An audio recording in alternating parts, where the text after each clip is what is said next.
నమస్తే, నా పేరు కిట్టు. వైజాగ్ లోకల్ న్యూస్ వార్తలకు స్వాగతం. వార్తల్లో ముందుగా ముఖ్యాంశాలు.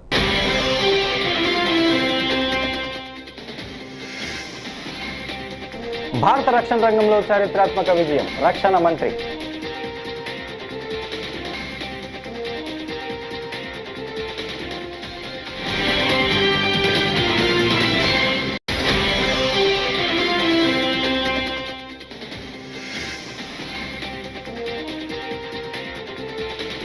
వరల్డ్ క్లాస్ రాజధానిగా అమరావతి, కేంద్ర మంత్రి రామ్మోహన్ నాయుడు వ్యాఖ్యలు.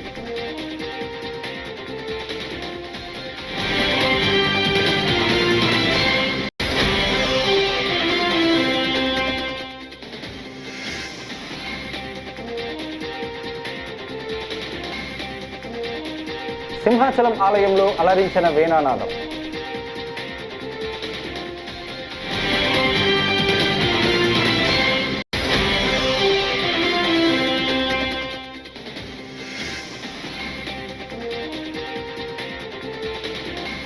ప్రభుత్వ అధికారులపై మాజీ మంత్రి పేర్ని నాని ఫైర్.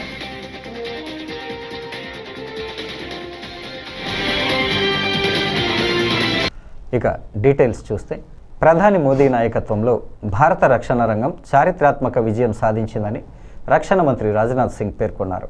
2025-26 ఆర్థిక సంవత్సరంలో రక్షణ ఎగుమతులు 38,424 కోట్లకు చేరి రికార్డు సృష్టించాయి. ఇది గత ఏడాదితో పోలిస్తే 62.66% వృద్ధిని సూచిస్తోంది. ఆత్మనిర్భర్ భారత్ దిశగా ఇది ఒక భారీ అడుగు అని రక్షణ మంత్రి రాజ్నాథ్ సింగ్ తెలియజేశారు.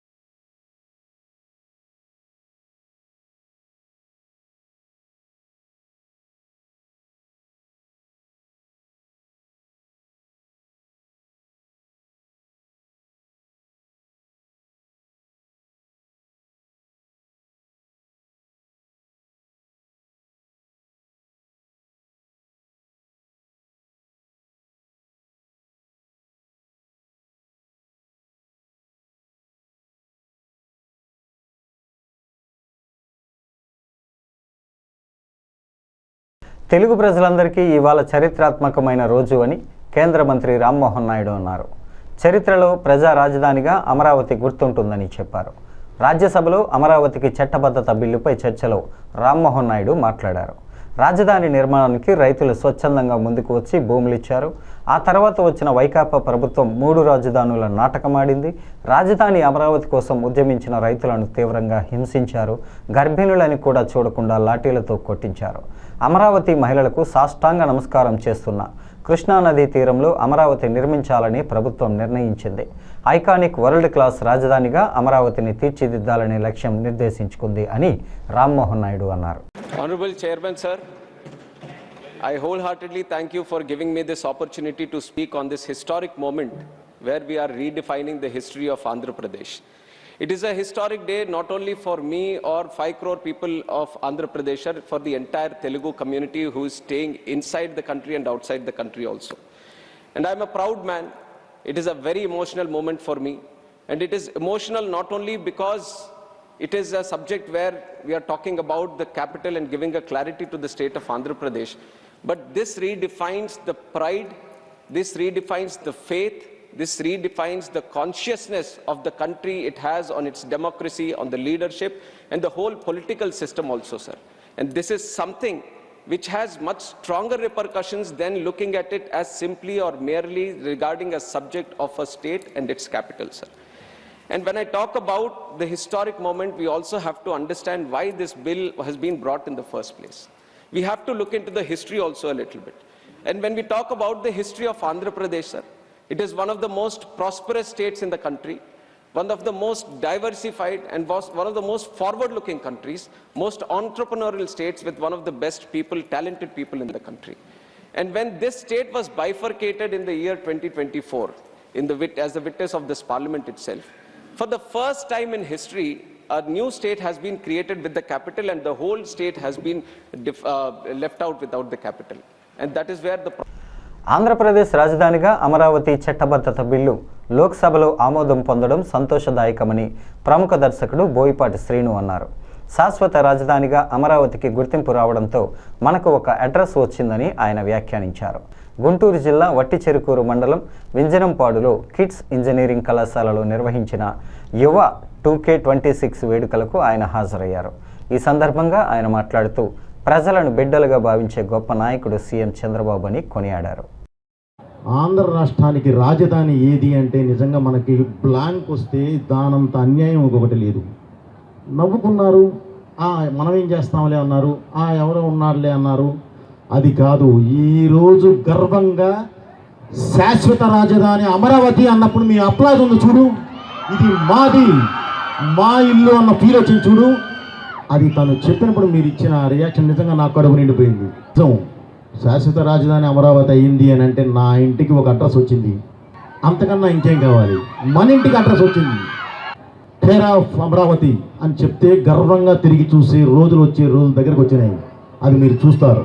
మీతో మీరు ఎవరో తయారు చేసిన సిస్టంలో మీరు పనిచేయటం కాదు, మీతో మీరు మీలో మీరు కలిసి ఈ ప్రపంచానికి ఏది అవసరమో దాన్ని సృష్టించుకుంటూ వెళితే మీరే వ్యవస్థ, మీరే సంస్థ. ఈరోజు ప్రపంచవ్యాప్తంగా ఉన్న గొప్ప గొప్ప సంస్థలన్నీ అలా తయారైనయే. సాంకేతికంగా వస్తున్న ప్రతి మార్పుని గమనించి గుర్తించి అర్థం చేసుకొని దాన్ని తీసుకొచ్చి మీ మధ్యలో పెట్టే ఒక గ్రేట్ లీడర్ అంది మీ దగ్గర ఉన్నాడు ఈరోజు. ఆ లీడర్ కింద మీరు ఈరోజు బిడ్డల్లా ఉన్నారు. తను ఎలాంటి వాడయ్యా అంటే ఒక తండ్రి లాంటి వాడు.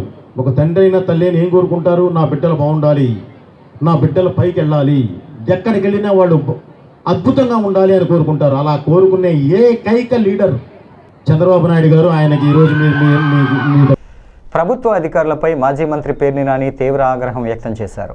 మీడియాతో ఆయన మాట్లాడుతూ జూన్ 2029 తర్వాత జగన్ సీఎం అయ్యాక ఇదే పోలీసులను పెట్టి మీ ఇళ్ల సంగతి నేను చూస్తా, ఒకవేళ తెలంగాణకు వెళ్ళినా కేసీఆర్ కాళ్ళు పట్టుకొనైనా మీ సంగతి చూస్తా అని హెచ్చరించారు. ఈ వ్యాఖ్యలు ప్రస్తుతం చర్చనీయాంశంగా మారాయి. బతుకుతారు కుమ్మర్లు, తూర్పు కాపులు, వాళ్ళ గుండెల్లో దింపిన గుణపాలు అంటే జేసీబీలు ఎంత బాధగా ఉంటాయో నొప్పి తెలియాలా? 3 ఏళ్ళు ఆగు, ఇదే బాపిరాజు కమిషనర్ని బందర్లో కమిషనర్గా తీసుకొచ్చి ఇంకా అతను 2034 దాకా ఉంటాడు సర్వీస్లో. బాపిరాజు చౌదరి గారు చంద్రబాబు నాయుడు గారి చుట్టం, గోపీచంద్ గారికి చుట్టం.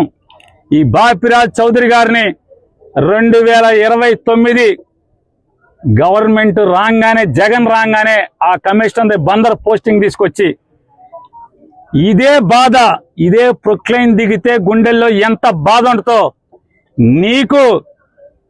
నిన్ను ఆడిస్తున్నా నీ పెన్ డ్రైవ్లన్నీ కూడా సేఫ్ లాకర్లో దాచుకుని నిన్ను తోలుబొమ్మలాగా ఆడిస్తున్నటువంటి ఆడికి ఇద్దరికి ఈ జేసీబీ బకెట్లు దిగితే ఎంత బాధ ఉంటుందో చూపించకపోతే కొల్లు రవీంద్ర చూసుకో. ఇదే బాపిరాజుని బందర్ తీసుకొస్తా. ఇదే పోలీసులు ఎవరెవరైతే ఉన్నాడో, పొద్దున ఒకడు ఉన్నాడు చల్లగా శంపందిలాగా ఉన్నాడు, ఆడిని కూడా ఇక్కడికే తీసుకొచ్చి ఇక్కడే నీ ఇళ్ళకి కాపలా పెట్టి బందోబస్తు పెట్టి నువ్వు ఎట్లా అయితే వస్తే వీళ్ళందరినీ ఈడిపించావో, చొక్కాలు పట్టుకుని, చీరలు పట్టుకుని, జాకెట్లు పట్టుకుని ఈడిపించావో ఈ మనుషుల్ని, అట్లాగే నిన్ను నీ కోసం వచ్చిన ప్రతి ఒక్కరిని ఇదే పోలీసులు వాళ్ళు ఎవడెవడైతే వచ్చాడో సిఐలు, ఎస్ఐలు మొత్తం అందరినీ నీ ఇళ్ల చుట్టూ, బైపాస్లో ఇంటి చుట్టూ, ఇక్కడ పార్కులో కట్టిన ఇంటి చుట్టూ అదే పోలీసుల్ని పెట్టి, అదే బాపురాజుని పెట్టి, గోపాలరావు అసిస్టెంట్ కమిషనర్ ఉన్నాడు. సింహగిరిపై పలువురు కళాకారులు ప్రదర్శించిన వీరనాదం అందరినీ అలరించింది. విశాఖ నగరానికి చెందిన సరయు మ్యూజిక్ అకాడమీ ఆధ్వర్యంలో తగరపవలసకు చెందిన కళాకారిణి హరిలక్ష్మి సౌజన్యంతో బుధవారం రాత్రి సింహగిరిపై గ్రాండ్ వీణా కాన్సర్ట్ నిర్వహించారు. ఆలయ రాజగోపురం ఎదురుగా జరిగిన ఈ కార్యక్రమంలో 100 మంది వైణికులు సుమారు 50 నిమిషాల పాటు గణపతి ప్రార్థన, అన్నమయ్య కీర్తనలు, మంగళహారతులు వీణతో ఆలపించారు. విజయవాడ, చెన్నై, ముంబై, పూణే, కాకినాడ, పాలకొండ, ముమ్మిడివరం వంటి నగరాలు, పల్లెల నుంచి ఈ వైణికులు పాల్గొన్నారు.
లోక్సభ స్పీకర్ ఓం బిర్లాను మంత్రి నారా లోకేష్ టీడీపీ ఎంపీలు కలిశారు. అమరావతి చట్టబద్ధత బిల్లుకు ఉభయ సభలు ఆమోదం తెలిపిన నేపథ్యంలో స్పీకర్కు కృతజ్ఞతలు తెలిపారు. ఈ సందర్భంగా పలు కీలక విషయాలపై చర్చించారు. బిల్లు ఆమోదానికి సహకరించిన వివిధ పార్టీల సభ్యులకు కూడా లోకేష్ ధన్యవాదాలు తెలియజేశారు.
మధురవాడ నగరంపాలెం శ్రీ వెంకటేశ్వర విద్యాపీఠం 31వ వార్షికోత్సవ వేడుకలు జరగనున్నాయి.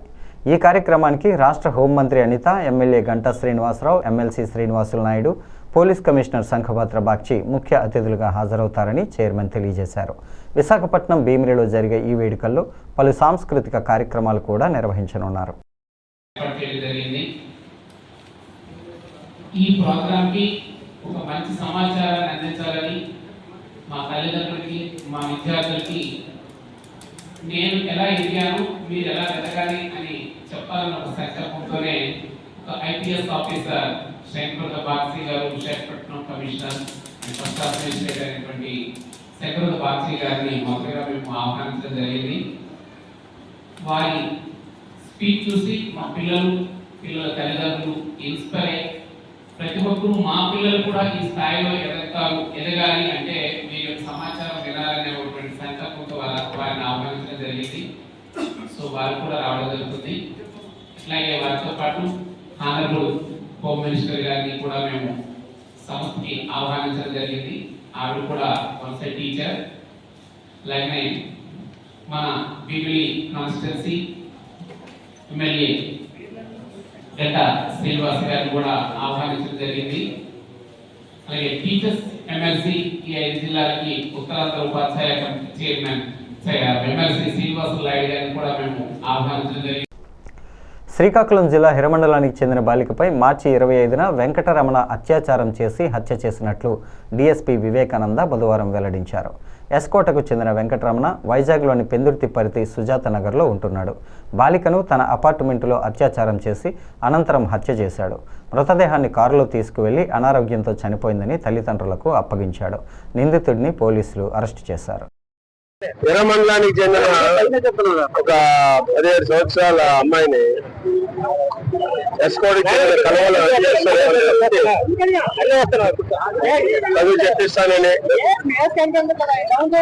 ఆ మంచి అడుగు చూసుకుంటామని చెప్పి ఆ తల్లిదండ్రులు నమ్మించి అతన్ని ఆ అమ్మాయిని ఎస్కోట్ కాలేజీలో జాయిన్ చేశారు. జాయిన్ చేసి ఆ అమ్మాయిని తను లోపరుచుకుని ఆ అమ్మాయితోటి సెక్షువల్ అసాల్ట్ చేయడం జరిగింది తదుపరి విధాలుగా చాలా సార్లు.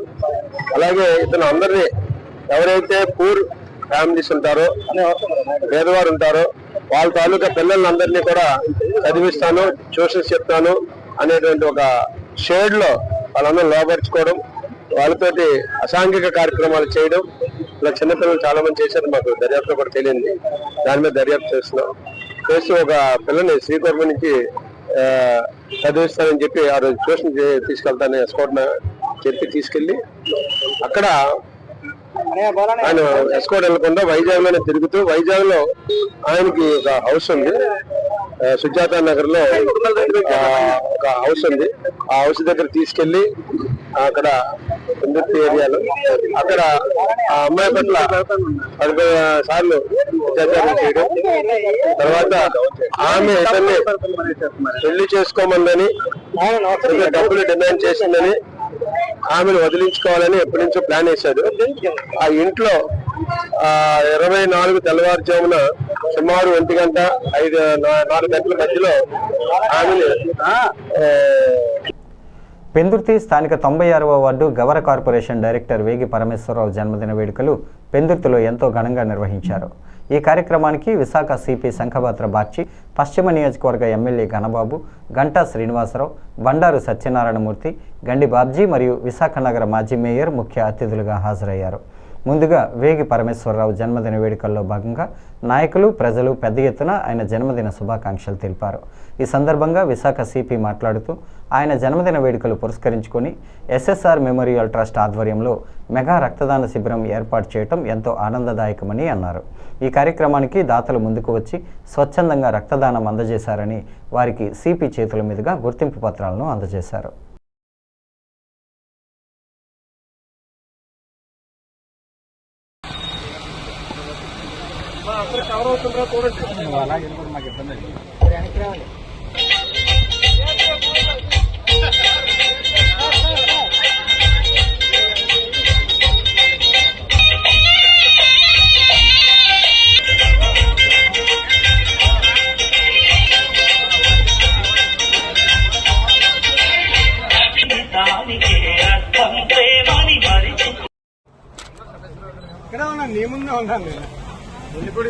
శ్రీ గణబాబు గారికి స్వాగతం, సుస్వాగతం.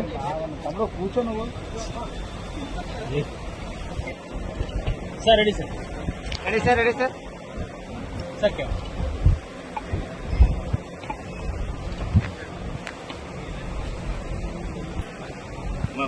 పక్కన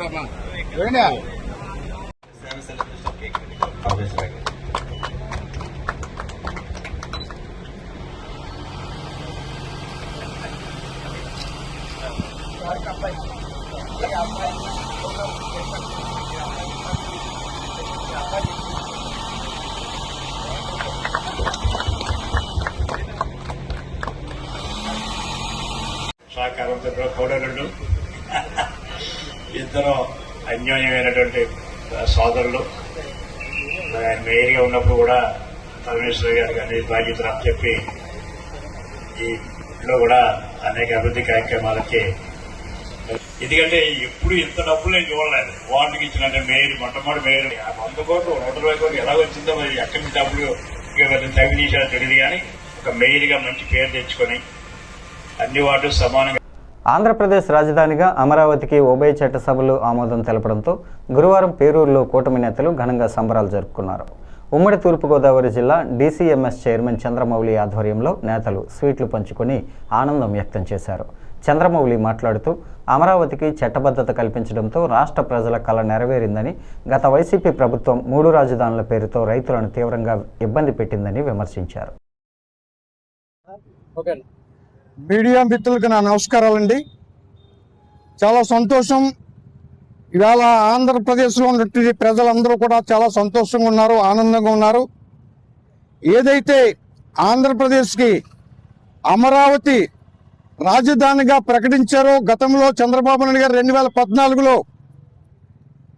ఆ తర్వాత వచ్చినటువంటి ఏదైతే ప్రభుత్వం వైఎస్ఆర్సీపీ జగన్మోహన్ రెడ్డి ప్రభుత్వం ఏదైతే ఉందో దాన్ని విచ్ఛిన్నం చేసి 3 రాజధానులని అనేక ఇబ్బందులు పెట్టి, అక్కడ స్థలాలు ఇచ్చినటువంటి రైతుల్ని ఇబ్బంది పెట్టి, కేసులు పెట్టి అనేక రకాలుగా ఇబ్బంది పెట్టిన పరిస్థితుల్లో ఆనాడు రైతులు మరి పాదయాత్ర, రాష్ట్రం అంతా పాదయాత్ర కూడా చేశారు. ఎన్నో ఇబ్బందులు పెట్టారు ఆ రోజున ప్రభుత్వం, జగన్మోహన్ రెడ్డి ప్రభుత్వం. మరి ఈ రోజున మరి కూటమి ప్రభుత్వం వచ్చింది. చంద్రబాబు నాయుడు గారి నాయకత్వంలో పవన్ కళ్యాణ్ గారు అలాగే మోడీ గారి సహకారంతో జరుగుతున్న ఈ కూటమి ప్రభుత్వం ఈవేళ రాజధానిని ఈవేళ ఉభయ చట్టసభ. విశాఖ పెందుర్తి దోపిడీ కేసును ఛేదించిన పెందుర్తి క్రైమ్ పోలీసులు. West zone crime CI Chandramouli లక్ష్మీవారం మధ్యాహ్నం పెందుర్తి పోలీస్ స్టేషన్లో విలేకరుల సమావేశం ఏర్పాటు చేశారు. ఈ సమావేశంలో సిఐ మాట్లాడుతూ మార్చి 31న బంటు త్రినాథరావు అనే వ్యక్తి రాంపురం సర్వీస్ రోడ్లో డీజిల్ కోసం రాత్రి 8 గంటల ప్రాంతంలో పెట్రోల్ బంక్ వద్దకు త్రినాథరావు నడుస్తూ వెళ్తూ ఉండగా మార్గమధ్యంలో 2 వ్యక్తులు ఆటోలో వచ్చి అతనిని అడ్డగించి విచక్షణ రహితంగా కొట్టి చంపుతామని బెదిరించి ఒక సెల్ ఫోను, 600 రూపాయల నగదు, SBI కార్డు దోపిడీ చేశారని క్రైమ్ సిఐ చంద్రమౌళి పేర్కొన్నారు. త్రినాథరావు ఫిర్యాదు మేరకు కేసు నమోదు చేసి ఎంతో చాకచక్యంగా crime SI Suribabu, Pendurthi police station CI Satish Kumar సహకారంతో దోపిడీ చేసిన 2 ముద్దాయిలను అరెస్టు చేశామన్నారు. A1 ముద్దాయిగా వెలమ మోహన్ రావు, A2గా పోలినాడ వెంకటేష్ను గుర్తించినట్లు, రిమాండ్కు తరలించినట్టు క్రైమ్ సిఐ చంద్రమౌళి తెలియజేశారు. బాణసంచా కాల్చి స్వీట్లు పంచుకున్నారు. జై అమరావతి అంటూ నినాదాలు చేశారు. హోంమంత్రి మన రాజధాని మన అమరావతి అంటూ నినాదాలు.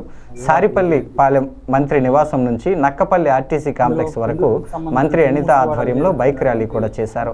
బైక్ ర్యాలీలో పాల్గొన్న హోంమంత్రి 100 మంది నాయకులు, కార్యకర్తలు, మహిళలు అందరూ జెండాలు పట్టుకుని జై అమరావతి అంటూ ప్లకార్డులు, నినాదాలతో ఉత్సాహవంతంగా బైక్ ర్యాలీని సాగించారు. అక్కడి నుంచి అన్లోడ్ చేసుకుని రాత్రి 8 గంటలకు తిరిగి వచ్చి రాంపురం దగ్గరకు వచ్చేసరికి ఆయిల్ అయిపోయింది. డీజిల్ అయిపోగా ఆ డీజిల్ కోసం అని చెప్పి క్యాన్లు పట్టుకుని దగ్గరలో ఉన్న పెట్రోల్ బంక్ వెళ్ళే టైంలో రాంపురం వైపుగా ఒక 2 ఆటో మీద వచ్చి ఆ రాత్రి డబ్బులు అడిగారు ఆయన్ని. నేను డబ్బులు ఇవ్వనని చెప్పి ఆయన చెప్పేసరికి వాళ్ళిద్దరు కూడాను ఆయన మీద దాడి చేసి విచక్షణారహితంగా రాళ్ళతోటి కొట్టి, ఆ చేతి కంకణం ఉంటే కంకణంతో కూడా కొట్టి చాలా బాగా దారుణంగా కొట్టి అతని దగ్గర ఉన్నటువంటి సెల్ ఫోన్, ఒక 600 రూపాయలు ATM కార్డు తీసుకొని పారిపోయారు. దీనిపైన మనకి రిపోర్ట్ రావడం జరిగింది. వచ్చిన మరుక్షణం పెందుర్తి ఎస్ఐ గారు శ్రీ క్రైమ్ నెంబర్ 132/26 ప్రకారం రాబరీ కేసు నమోదు చేయడం జరిగింది. దీనిపైన మన విశాఖపట్నం కమిషనర్ గారు ఆదేశాల మేరకు క్రైమ్ DCP గారు, ఇన్ఛార్జ్ క్రైమ్ ACP గారి ఆధ్వర్యంలో మన పెందుర్తి క్రైమ్ ఎస్ఐ గారు ఒక టీంను ఫామ్ చేసి ఇమ్మీడియట్గా ఆ టీమ్స్ చాలా చాకచక్యంగా పారిపోయినటువంటి ఇద్దరిని కూడాను, వాళ్ళిద్దరు కూడా వెలమల మోహన్ రావు ఈయన గోపాలపట్నం, పొన్నాడ వెంకటేష్ ఈయనది శ్రీకాకుళం జిల్లా, వీళ్ళిద్దరు కూడాను వాళ్ళని వేరువేరు ప్లేసుల్లోని ఇమ్మీడియట్గా క్యాచ్ చేసి గంటల్లోనే వాళ్ళని పట్టుకొని ఈరోజు వాళ్ళని రిమాండ్ పడడం జరుగుతుంది. వీళ్ళ దగ్గర పోయిన సెల్ ఫోను అలాగే 300 రూపాయలు ATM కార్డు కూడాను. ఇది ఏకైక రాజధానిగా అమరావతి చట్టబద్ధత బిల్లును ఉభయ సభలు ఆమోదించడంతో నక్కపల్లిలో హోంమంత్రి అనిత నివాసం వద్ద సంబరాలు జరుపుకున్నారు. నాయకులు, కార్యకర్తలతో కలిసి కేక్ కట్ చేసి సంబరాలు చేసుకున్న మంత్రి అనిత లైట్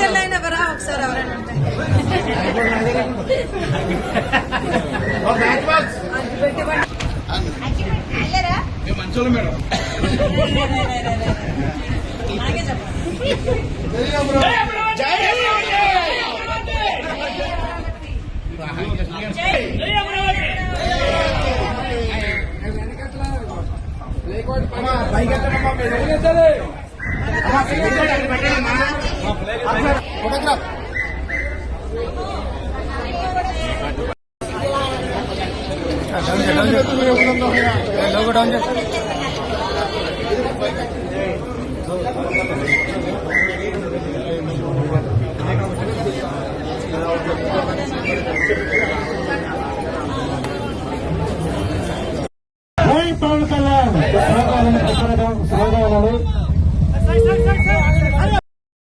జై అమరావతి, జై అమరావతి, జై అమరావతి, మన రాజధాని, మన రాజధాని, జై అమరావతి. ఒక 10 అడుగులు బయటపడండి దయచేసి. కోర్టు దూరం ఉండండి, కోర్టు దూరం ఉండండి బయటికి, కూర్చుని దూరం ఉండండి బయటికి. ఈరోజు నిజంగా చెప్పాలంటే చరిత్రలో నిలిచిపోయే రోజు మనందరికీ కూడా. 10 ఏళ్ల నిరీక్షణ, రాష్ట్ర విభజన జరిగిన తర్వాత ఆంధ్రప్రదేశ్ రాజధాని ఎక్కడ అంటే ఎక్కడా కూడా చెప్పుకోలేని పరిస్థితి నుంచి గత 5 సంవత్సరాల విధ్వంస పరిపాలనలో నిజంగా ఎంత అణచివేతకి గురైందో అమరావతి మనందరికీ తెలుసు. మళ్ళా తిరిగి మన ఎన్డీఏ కూటమి గవర్నమెంట్ వచ్చిన తర్వాత అమరావతికి పునర్జీవనం వచ్చిందనే చెప్పాలి. ఈ రోజు మనందరం కూడా, మన పిల్లల దగ్గర నుంచి మనందరం కూడా మన రాజధాని ఏది అంటే అమరావతి అని చెప్పి చాలా గర్వంగా చెప్పుకునే ఈ రోజు, ఎన్నో 10 ఏళ్ల నిరీక్షణ తర్వాత ఈ రోజు ఈ కార్యక్రమానికి శ్రీకారం చుట్టడం, అది కూడా మనందరూ, మన నాయకులు, గౌరవ ముఖ్యమంత్రి చంద్రబాబు నాయుడు గారు, గౌరవ ఉప ముఖ్యమంత్రి పవన్ కళ్యాణ్ గారు, ముఖ్యంగా దీనంతటికీ కూడా ఆజ్యం పోసిన గౌరవ ప్రధానమంత్రి నరేంద్ర మోడీ గారు చివరి వరకు కూడా నిబద్ధతతో పనిచేసి ఈ రోజు అమరావతి డిక్లరేషన్ అయిన తర్వాత, చట్టబద్ధత అయిన తర్వాత దీనికి సపోర్ట్ చేసిన ప్రతి ఒక్కరికి కూడా రాజ్యసభ గ్యాలరీ నుంచి వాళ్ళందరికీ కూడా ధన్యవాదాలు తెలియజేసుకున్న మన యువ నాయకుడు నారా లోకేష్ గారు. అదేవిధంగా మీ అందరికీ తెలుసు, సుమారుగా 1600 రోజులకి పైగా ఆడ మగ చిన్న చిత్తక అంతా కూడా ఎండనక వానక ఆ రోజు ప్రతి ఒక్క రైతులు కూడా రోడ్డు మీదకి వచ్చి ఈ అమరావతి రాజధానిగా కొనసాగించిన ఎన్నో. వార్తలు ముగించే ముందు ముఖ్యాంశాలు మరోసారి.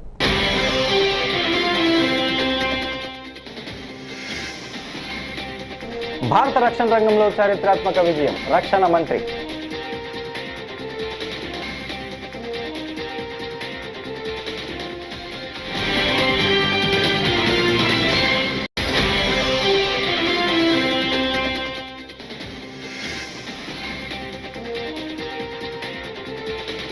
వరల్డ్ క్లాస్ రాజధానిగా అమరావతి, కేంద్ర మంత్రి రామ్మోహన్ నాయుడు వ్యాఖ్యలు.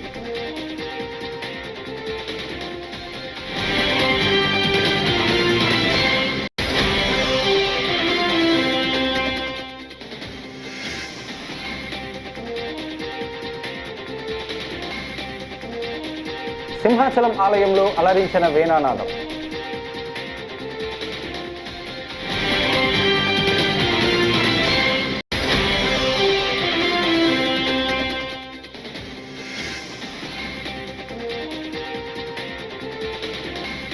ప్రభుత్వ అధికారులపై మాజీ మంత్రి పేర్ని నాని ఫైర్.